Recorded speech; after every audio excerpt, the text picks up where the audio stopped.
নমস্কার, অমৃতার পরিবারে তোমাদের সব্বাইকে স্বাগত। আজকে জানো তো আমরা তারকেশ্বর যাচ্ছি। তাও অনেক দিন পর। এই দেখো আমি বালি স্টেশনে অপেক্ষা করছি।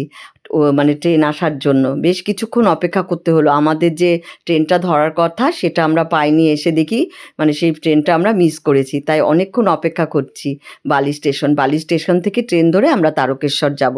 খুব ভালোই লাগছে। তীর্থ করতে কার না ভালো লাগে বলো? এই যে ট্রেন চলে এসেছে, আমরা ট্রেনে উঠে পড়েছি। ভীষণ ভালো লাগছে। আর এই লাইনের জানো তো দৃশ্যটা এত ভালো লাগে, মানে তারকেশ্বর লাইনে আমরা একটু যদিও ভেতর দিকে থাকি, আমাদের বাড়ি ঘর এখন পুরো দালান বাড়ি দেখে না এরকম গ্রাম দেখতে এত ভালো লাগে কি বলবো। এই দেখো চলে এসেছি আমরা তারকেশ্বরে।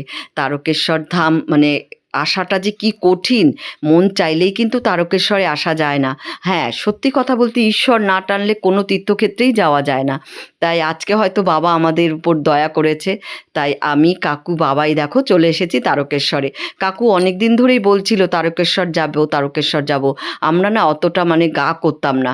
আমার কাছে ভীষণ মানে একটা চিন্তার বিষয় ছিল, কি করে যাব কি করে যাব। আর সবচেয়ে বড় কথা কি বলো তো, কাকু অনেক বছর পায়ে হেঁটে তারকেশ্বরে আসতো, এসে তার বাবার মাথায় জল ঢেলে পরের দিন বাড়ি যেত। কি যে কষ্ট, আমি মানে ভাবতেই পারি না আমি কোনো দিন হেঁটে বাবার বাড়িতে আসবো। সেই হচ্ছে কাকু আসতো, কিন্তু কাকু জানো তো এখন আর অতটা হাঁটা চলা ঠিকমতো করতে পারে না। কিন্তু আমাকে বাবাইকে অনেক দিন ধরে রিকোয়েস্ট করছিল যে আমাকে একটু বাবার বাড়ি নিয়ে চল না, একটু বাবার মাথায় জল ঢালবো। আর মানে কাকুর ওই কাকুতি মিনতি দেখে মানে আর না থেকে পারলাম না। তারপরে কি মনস্থির করলাম যে ঠিক আছে চলো। কিন্তু জানো তো চৈত্রি মাসেই আসতে চেয়েছিল, আমি বলেছি না, চৈত্রি মাস আর শ্রাবণ মাস এই দুটো মাসে তো ভীষণ ভিড় হয়। তার জন্য আমি বলছি না, এই দুটো মাসে আমি তোমাকে নিয়ে যেতে পারবো না, এই অনুরোধ করো না। তারপর দেখো আমি বলেছি বৈশাখ মাসে যাব। এই বৈশাখ মাস পড়েছে তাই আমরা আজকে এসেছি। আমরা চলে এসেছি একদম বাবার বাড়ির কাছাকাছি। একদমই দেখো ভেতর দিয়ে আমরা মানে টোটো বা অটোতে উঠিনি, আমরা ভেতর দিয়ে বেশ দোকানপাট দেখতে দেখতে হেঁটেই যাচ্ছি। খুব একটা খারাপ লাগে না। বেশ অনেকটা দূর হলে অনেকে মানে টোটো করছে, কিন্তু আমরা যে হেঁটে আসলাম আমাদের মনেই হলো না। ট্রেনে করে তারপরে দেখো এই নেমে হেঁটে হেঁটে যে বাবার পুরো রাউন্ড, যে এটাই হচ্ছে মূল গেট বাবার বাড়িতে ঢোকার। এই যে দুই দিকে দোকান কি সুন্দর করে সাজিয়ে নিয়ে বসেছে শিব ঠাকুর, মানে বাবার সমস্ত কিছু। খুব ভালো লাগে জানো তো দেখতে দেখতে। মানে আমি যে কবে এসেছি আগে আমার ঠিক মনে নেই। অনেক বছর পর আমি এই বাবার ধামে আসলাম। হ্যাঁ, তোমরা হয়তো অনেকে, আমি বলবো যে তোমরা অনেকেই পায়ে হেঁটে এসেছো।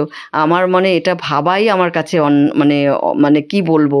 আর আজকে দেখো আমরা এখানে যে এসেছি এটা একটা বাড়ি, মানে এই ওনাদের বাড়িতে। এখানে বাবা তারকনাথ মন্দিরে যারাই আসে একটা কোনো দোকানের বাড়ি ধরা থাকে। তো আমাদেরও এই যে এই দাদাদের বাড়ি ধরা ছিল। কাকু যখন আগে আসতো ওনাদের বাড়িতে এসে আগে একটু বিশ্রাম নিয়ে তারপরে পুজো দিত। ওই সেই রকমই আমরাও এই দাদার বাড়িতে এসে আগে একটু বিশ্রাম নিয়ে এবার পুজোর উদ্দেশ্যে চললাম। উনি বলল চলুন, এখনও মন্দির খোলেনি, সব কিছু নিয়ে আমরা রেডি করতে করতে মন্দির খুলে যাবে, পুজোও দেবো। এই যে আমরা চলে এসেছি দেখো একদম বাবার মানে মন্দিরের কাছাকাছি। কি যে আনন্দ লাগছে আজকে আমি পুজো দিতে পারছি। আর আমার এই বাবা তারকনাথের বাড়িতে আসাটা আমার কাছে একটা মানে সৌভাগ্যেরই ব্যাপার। কারণ আমার এই বাবার বাড়িতে আসা হয়ই না ধরতে গেলে। দক্ষিণেশ্বরে আমি চলে যেতে পারি কারণ বাড়ির কাছে, কিন্তু এই বাবার বাড়ি আসাটা আমার চিন্তার বিষয়। আজকে বাবা আমাকে টেনেছে তাই আমি আজকে চলে এসেছি বাবার বাড়িতে। তোমরাও আমার সাথে থাকো। এটাকে বলে দুধ পুকুর, তোমরা সবাই চেনো। আমরা কি বলো তো, আমরা একদম স্নান টান করে মাথায় সাবান টাবান দিয়ে মানে ধোয়া জামা কাপড় পরেই এসছি, কারণ আমি স্নান করব না বলেই রেডি হয়ে এসছি। তাই দুধ পুকুরে এসে একটু ভালো করে হাত পা ধুয়ে মাথায় জল দিয়ে নিলাম।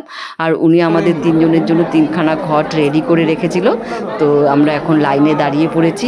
কষ্টটা জানো তো মনে হয় না, কি বলো তো, মানে কোনো কিছু পেতে গেলে তো একটু কষ্ট করতেই হবে। তাই এখন কষ্ট করে দেখো দাঁড়িয়ে লাইন দিয়ে। আর ভেতরে তো মানে ফোন নিয়ে যাওয়া বারণ, তোমরা সবাই জানো। এই লাইনটুকু হয়তো দেখাতে পারবো, তার জন্য এই তোমাদের এইটুকুই হচ্ছে দেখাচ্ছি। পুজোটা হয়তো তোমাদের দেখাতে পারবো না।